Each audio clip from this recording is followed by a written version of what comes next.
Hello everyone. Today through this video we will see the topic arithmetic mean, their types with examples, and what are the different types of methods to solve the arithmetic mean problem. So average or the central tendency has two parts, that is mathematical average and the average based on position. And mathematical average is of three types, that is arithmetic, geometric and the harmonic mean. And mode and median are included in the average based on the position. So further, the arithmetic mean is subdivided into the ungrouped data and the grouped data. So what is average? Average is also called as the central tendency, is a single number that represents the most common value for a list of numbers. So there are many ways to calculate the central tendency or the average, that is mean, mode and median. So first one is the mean. So it is calculated from the values, and the average is the common term for the mean, and it is of three types, that is arithmetic, geometric and harmonic mean. So modes. So in a list of number of data, the most common value in the data distribution, which is repeated maximum in number, represent the mode. And the third one, median, is the middle value if all values is in the data's samples are ordered. So first one, arithmetic mean. So it is a sum of a set or the collection of a data or the number divided by the total number of observation in the data set, and it is calculated as the sum of the values divided by the total number of values, refers to as n.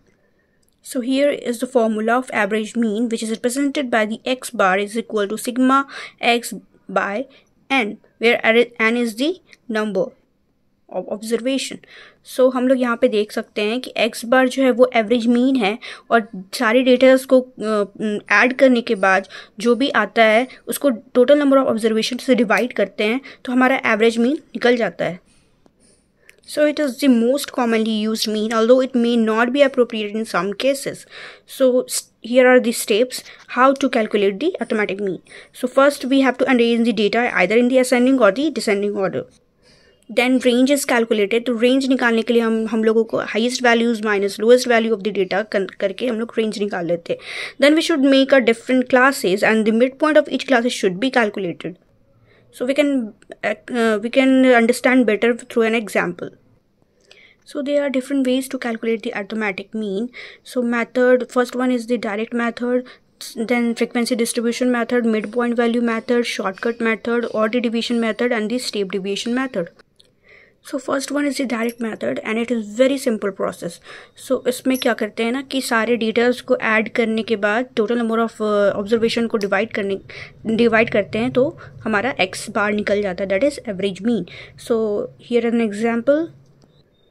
So सारे values को हम लोग calculate करके divided by total number of observation, that is x bar is equal to 36. So it is a first method, that is direct method. Second method is the frequency distribution method. So इसमें क्या करते हैं ना कि mean calculate करते हैं as the sum of the product of frequency and variable divided by the frequency. That is formula x bar is equal to sigma fx divided by sigma f, where f is the frequency.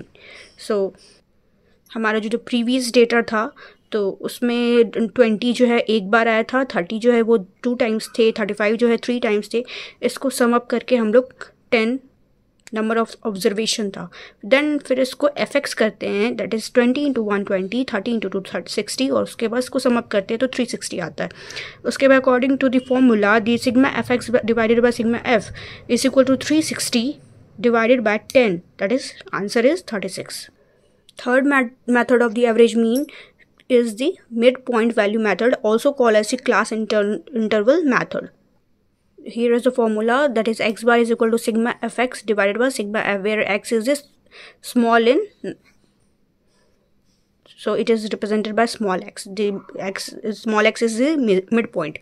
So here are the data. So firstly हम लोग class interval बनाते हैं. जो class interval जो होता है वो range divided bye interval. सो यहाँ पे इंटरवल हम लोग 5 लिए हैं, हम लोग 10 और 20 भी ले सकते हैं, तो हम लोग इसको 5 करके इंटरवल लिए, that is 20, 25, 30, 35, 40 to 45 like this. So range निकालने के लिए हम लोग क्या करते हैं, highest values minus lowest value. तो इस सारी डेटा में जो भी हाईएस्ट वैल्यू है that is 50 minus 20 is the lowest value, so हमारा 30 आ जाता है। Then class interval equal to range divided by the interval, so 30 divided by 5 that is 6 classes. तो हमारा जो यहाँ पे जो क्लासेस बनेंगे वे 6 क्लास बनेंगे। सो इस डेटा में पहले हम लोग ने अरेंज किया है sending order 20, 30, 35, 14 then 50। Third step जो है वो मिड पॉइंट निकालना होता है।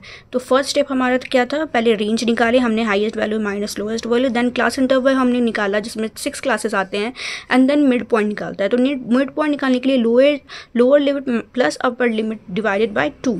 तो यहाँ पे हम लोग चार्ट में देख सकते हैं कि हमारा लोअर लिमिट जो है वो 20 है और अपर लिमिट हमारा 25 है। तो 20 plus 25 divided by 2 that is 22.5। तो ये जो हमारा 22.5 जो है वो मिड पॉइंट है which is represented by small x. So according to formula हम लोगों को इतने सारे सेक्शंस बनाने पड़ेंगे, this class interval 20-25, then small x, फिर frequency, so and then frequency into small x. So हमारा फ्रिक्वेंसी कैसे निकलता है, 20 to 25 में सिर्फ एक ही 20 है तो हम लोग फ्रिक्वेंसी 1 लिखेंगे। 25 to 30 में एक भी 25 नहीं है, ना 30 इंक्लूडेड होगा तो 0 आएगा। सो इसी तरह से हम लोग फ्रिक्वेंसी निकाल लेंगे और इस सारी फ्रिक्वेंसी को ऐड करेंगे, that is sigma F X equal to 10। Then इसको एफ एक्स करेंगे और सिग्मा एफ एक्स को ऐड करने के बाद 380 आता है। And we put the formula X bar is equal to sigma F X divided by sigma F, फिर हमारा आएगा answer 38 which is small deviated from the other mean value that is direct and the frequency distribution method. 36 हमारा आया था और इसमें आया 38, तो थोड़ा डेविएशन होता है इस मिड वैल्यू पॉइंट को निकालने के लिए। तो सो ये हमारा मेथड तीसरा हुआ। And then the fourth one method is a shortcut method also known as the deviation method. So इसमें हम लोग एज्यूम मीन मेथड निकालते हैं। तो ये हमारा फॉर्मूला है sigma X bar is equal to assume mean plus sigma F D divided by sigma F, where D is the deviation.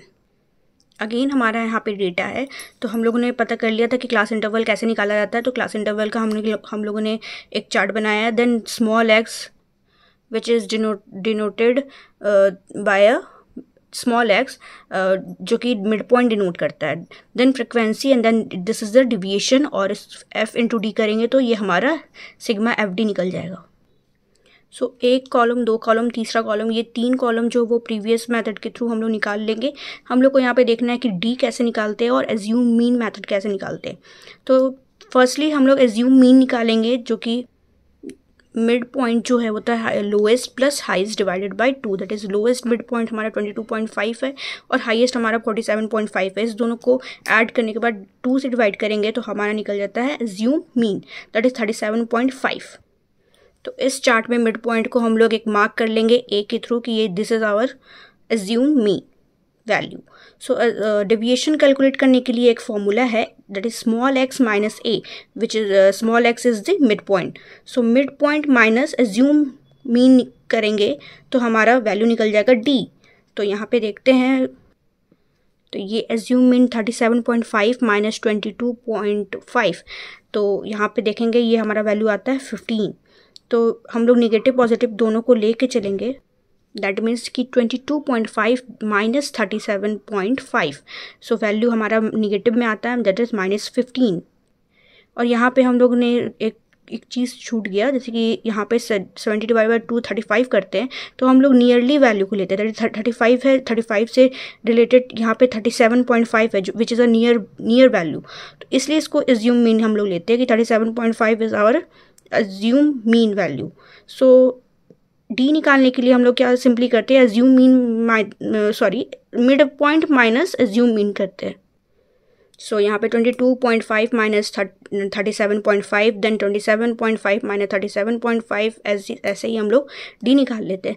Then F into D करते हैं तो माइनस 15 इंटू 1 माइनस 15, देन सबको ऐड करने के बाद sigma F D हमारा निकल जाता है +5।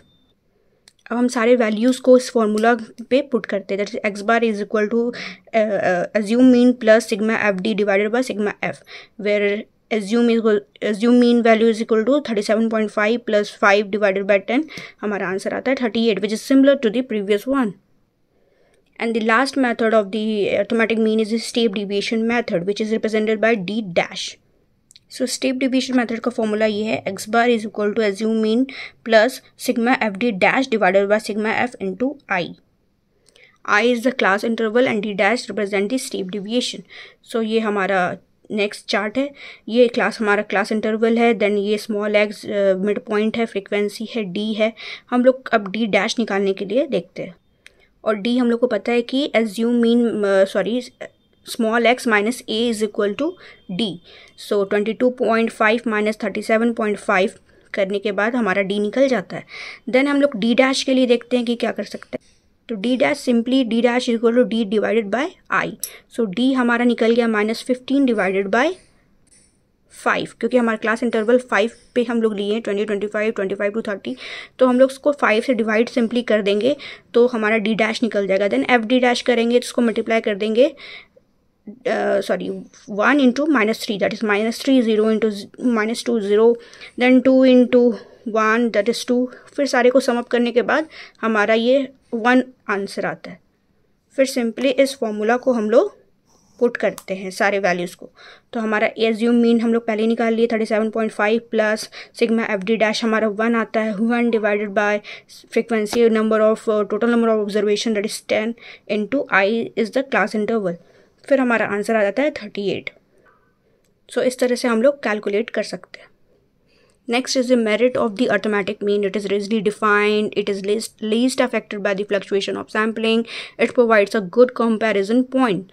And the merit of arithmetic is cannot be determined by inspection, nor it can be located graphically. If a single observation is missing, mean cannot be calculated. It is not a reliable measure of central tendency. It tends more weight to a higher value of the data set. So this is all about the arithmetic mean, their types and how they are calculated in different types of method. So thank you and see you in the next video.